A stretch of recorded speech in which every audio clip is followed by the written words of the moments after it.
अस्सलाम वालेकुम व्यूअर्स, मैं हूं समीना पाशा। व्यूअर्स,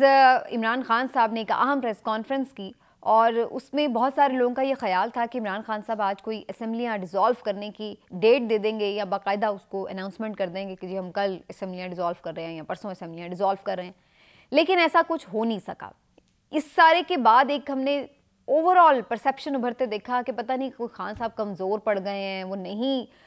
तोड़ सकते, शायद इसलिए कि उन्हें कोई हिमायत अंदर से ही हासिल नहीं हो रही। और दूसरी जो बात थी वो ये कि जो करप्शन के केसेस के ऊपर बार बार हम ये देख रहे हैं कि जो जिस तरह से राना सनाउल्लाह साहब का केस ख़त्म हुआ या शहबाज शरीफ साहब से जो डेली मेल ने एक माजरत की हुई है वो वाला मामला, या उसके बाद सुलेमान शहबाज का आना, जो दीगर केसेस का ख़त्म होना, उससे भी ये तासुर बनाया जा रहा है कि इमरान खान साहब का तो सारा नैरेटिव ही पिट गया है करप्शन का और अब उनके पास कहने को कुछ नहीं बचा। उनका सियासी बयानिया जो है वो कहीं बहुत पीछे रह गया, दफन हो गया। तो आज के इस वीलॉग में मैं आपसे इन दोनों मामलात के ऊपर बात करूंगी कि खान साहब, उनकी सियासत और उनका बयानिया इस वक्त कहाँ खड़ा हुआ है। जब ये हाइप क्रिएट हुई थी सुबह से कि जी खान साहब आज कोई बड़ी अहम प्रेस कॉन्फ्रेंस करेंगे, सबकी नज़रें लग गई, तो सब ये ख्याल कर रहे थे शायद कि अब इसी तरह का कोई अनाउंसमेंट जो है वो आने वाला है। लेकिन फ्रैंकली स्पीकिंग मुझे ऐसी कोई उम्मीद नहीं थी। उसकी बुनियादी वजह यह है कि पहले ही से ये बात तकरीबन आ चुकी हुई है सामने कि दिसंबर के एंड तक ही असम्बलियों की डिसोल्यूशन की तरफ कोई मामला जो है वो सीरियस स्टेप की तरफ जाएगा। उससे पहले खुद फवाद चौधरी साहब कई दफ़ा ये बात कर चुके हैं आके कि हमने टाइम दिया हुआ है हुकूमत को कि वो आए, बात करे, और बातचीत चल भी रही है जैसे कि मैंने आपको पिछले कई व्लॉग्स में बताया।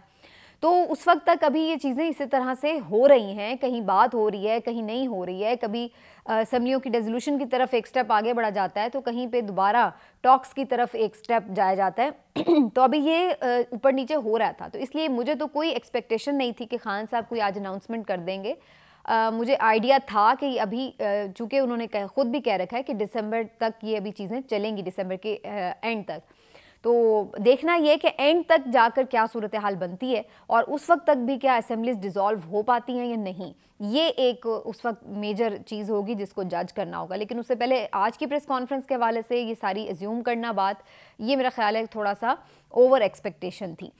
लेकिन खान साहब ने वो प्रेस कॉन्फ्रेंस की और ये अपने आप में भी एक इम्पॉर्टेंट प्रेस कॉन्फ्रेंस थी। मैं उसको क्यों इम्पॉर्टेंट कह रही हूँ, लोग बहुत सारे कह रहे हैं कि जी ये तो बड़ी एक रिवायती सी प्रेस कॉन्फ्रेंस थी, कोई नई बात नहीं थी, कुछ उसमें नहीं कहा। एक तो पता नहीं हमारे लोगों को ये बड़ा शौक हो गया है कि हर वक्त कोई नई बात हो। भाई हर रोज़ क्या कोई नई बात, जाहिर है जो इश्यूज़ हैं जब वो वहीं पर हैं तो उन्हीं इश्यूज़ पर ही बात हो रही होगी ना। कोई अब ये तो नहीं कि वो आज बैठ के कहीं वो सैर सयाहत पे बात करेंगे और कल बैठ के कोई मौसमियाती तब्दीली पे बात करेंगे, तो परसों बैठेंगे तो वो क्रिकेट पे बात शुरू कर देंगे। जो इश्यूज़ हैं मुल्क के, जो कोर इश्यूज़ हैं, बुनियादी मसाइल हैं, ऑब्वियसली उसी के ऊपर बात होगी, उसी के ऊपर अवेयरनेस भी देंगे, उसी के ऊपर जो है उसकी इम्पोर्टेंस पर, सिग्निफिकेंस पर बात भी करेंगे।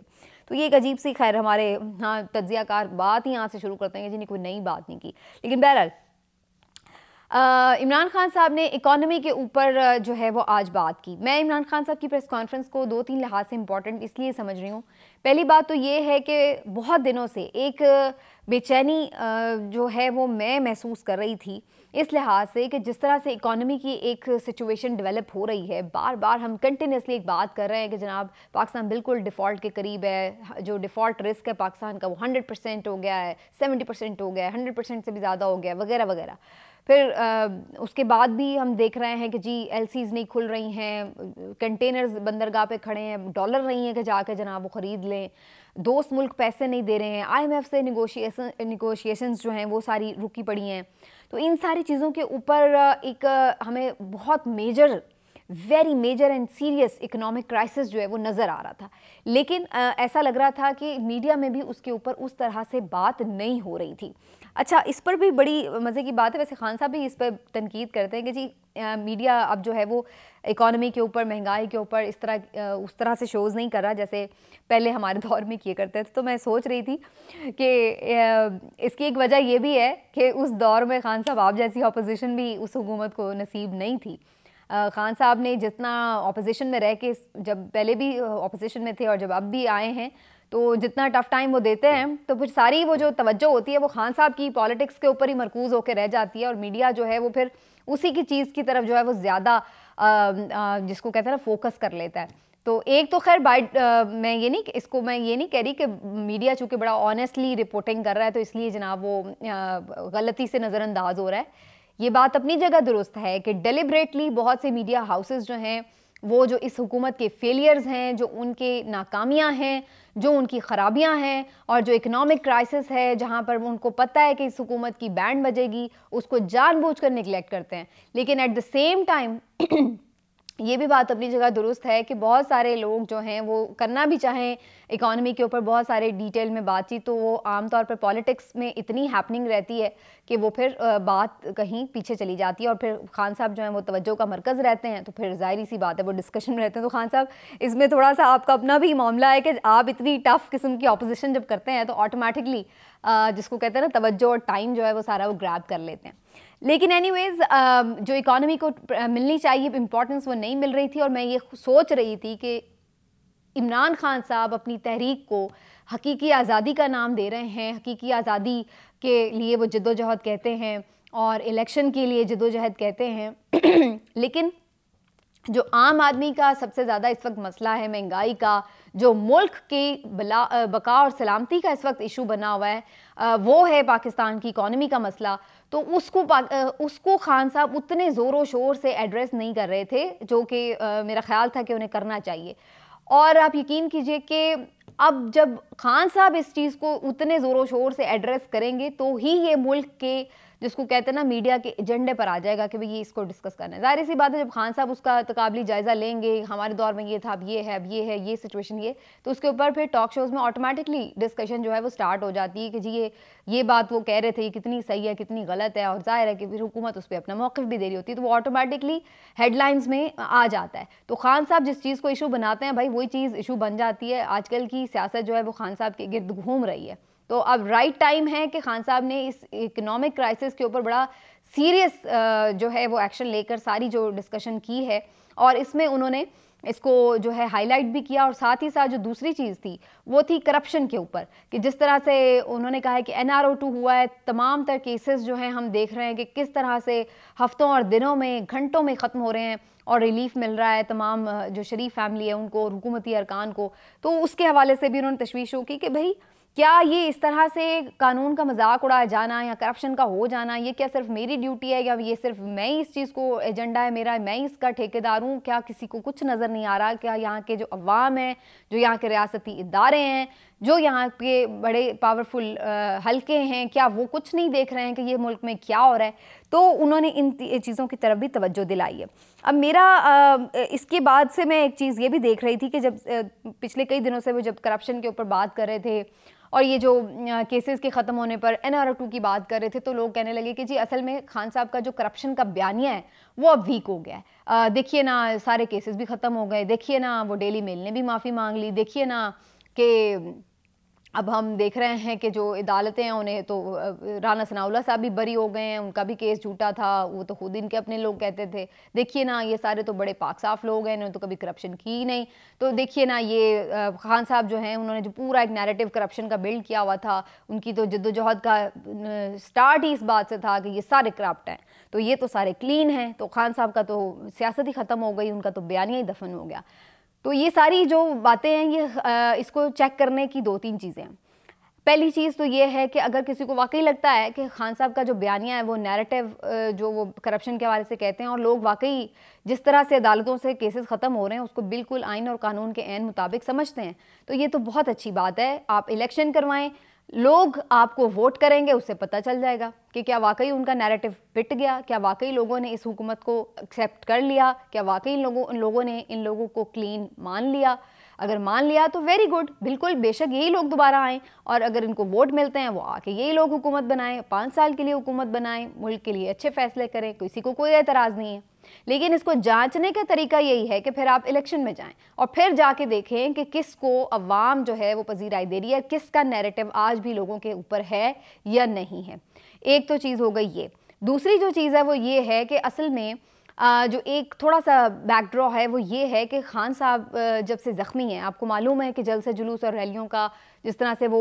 मुसलसल एक मोमेंटम बनाए हुए थे और लोगों में जा रहे थे, तो उससे भी एक बार बार हम मंजर देख रहे थे कि जनाब जहाँ खान साहब आ रहे हैं लोग उमड़ उमड़ के आ रहे हैं, जहाँ खान साहब जा रहे हैं लोग वेलकम कर रहे हैं, जहाँ खान साहब जा रहे हैं लोग पीछे चले जा रहे हैं। तो ऐसे जो ऑप्टिक्स थे वो बार बार हुकूमत को देखने को मिल रहे थे। हम भी सोशल मीडिया पर देखते थे कि खान साहब जो हैं वो बहुत ज़्यादा गैदरिंग में जा रहे हैं, तो लोगों का रिस्पांस मिल रहा था। तो ज़िमनी इलेक्शन हो रहे थे तो उसमें वो जीत रहे थे। तो ये सारी चीज़ों से ऐसा लग रहा था कि खान साहब यानी आप उसको जज कर सकते हैं कि जी खान साहब मकबूल हैं। लेकिन अब चूंकि खान साहब ज़ख्मी होने के बायस बिल्कुल बाहर गैदरिंग्स में नहीं जा सक रहे, लोगों से उनका वो जो एक मोमेंटम बना हुआ था उसको ब्रेक आया है उसमें, और उस तरह से वो बड़ी बड़ी गैदरिंग्स नहीं अब इकट्ठी कर पा रहे हैं क्योंकि ज़ाहिर से वो ज़ख्मी हैं। तो उससे भी इस हुकूमत को थोड़ा सांस लेने का मौका मिला है और अब उनको ये नैरेटिव बिल्ड करने का मौका मिला है कि उनकी जो तहरीक थी वो फ्लॉप हो गई है और उनका जो बयानिया है वो ख़त्म हो गया है, और लिहाजा अब जो है वो उनमें इतनी हिम्मत भी आ गई कि वो कहते हैं कि जी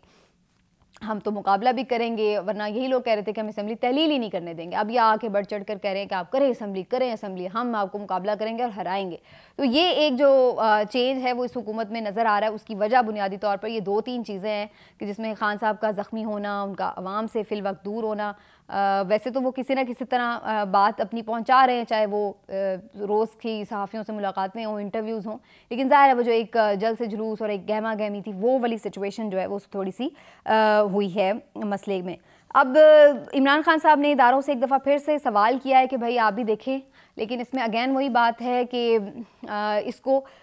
अगेन ये इस हद तक तो ठीक है कि कोई कह दे कि अच्छा भाई देख लें, ये मामला डील करें, क्योंकि इकॉनमी का क्राइसिस बहुत सीवियर है। और अब ख़बर यही आ रही है कि जो आरिफ अलवी साहब की इसहाक डार से बातचीत हो रही थी वो इसी वजह से हो रही थी क्योंकि कहा गया था कि भाई अपने मामलात आप सेटल कर लें, लेकिन अभी तक भी ये मुलाकातें किसी तोड़ नहीं चढ़ी हैं। बल्कि अभी तक भी इसहाक डार साहब ने जो लास्ट भी जो मीटिंग में पैगाम दिया है वो यही है कि भाई हम अर्ली इलेक्शन के लिए अभी भी तैयार नहीं है, ना हमारी इस हुकूमत का इसके ऊपर कोई कंसेंसस है। तो अल्टीमेटली अब मुझे लग रहा है कि खान साहब के हाथ में अभी भी तुर्क का एक ही पत्ता है जिसको वो इस्तेमाल कर सकते हैं, और वो है असम्बलीज़ की डिसोल्यूशन, जिसके बाद ऑटोमेटिकली पूरे मुल्क में एक माहौल बनेगा और पीडीएम को भी इसके ऊपर सोचना पड़ेगा। अभी बेशक वो बड़े तुर्रम खामन के कह रहे हैं कि जी आप करें और हम आएंगे, लेकिन जो बज़ाहिर इकॉनमी की भी सिचुएशन है जिसमें अभी तक अब दोस्त ममालिक भी खुद से ये कहना शुरू हो गए, सऊदीया ने भी यही बात की है कि आप जो है मुल्क में स्टेबिलिटी लेके आएँ। तो स्टेबिलिटी का मतलब यही है कि आप इलेक्शन करेंगे बड़ी एक लंबी आवाम के वोटों से, भले यही आए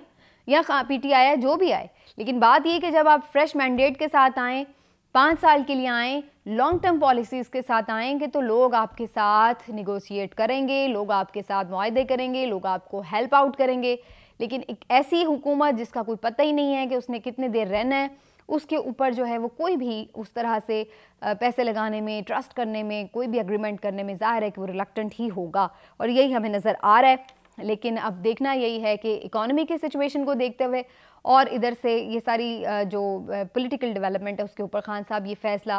क्या वाकई दिसंबर तक, यहाँ दिसंबर के आखिर तक ले लेते हैं या नहीं। 20 दिसंबर के आसपास और 20 दिसंबर से चंद दिन आगे में भी ये डेट्स जो हैं वो बड़ी इंपॉर्टेंट होंगी इस तनाजुर में। अर्ली इलेक्शन के लिए सिर्फ ऐसा भी कहा जा सकता है कि 2-3 फरमाइशें जो रह गई हैं नवाज़ शरीफ साहब की कि जनाब नाअहल किया जाए खान साहब को, वो हो जाए, और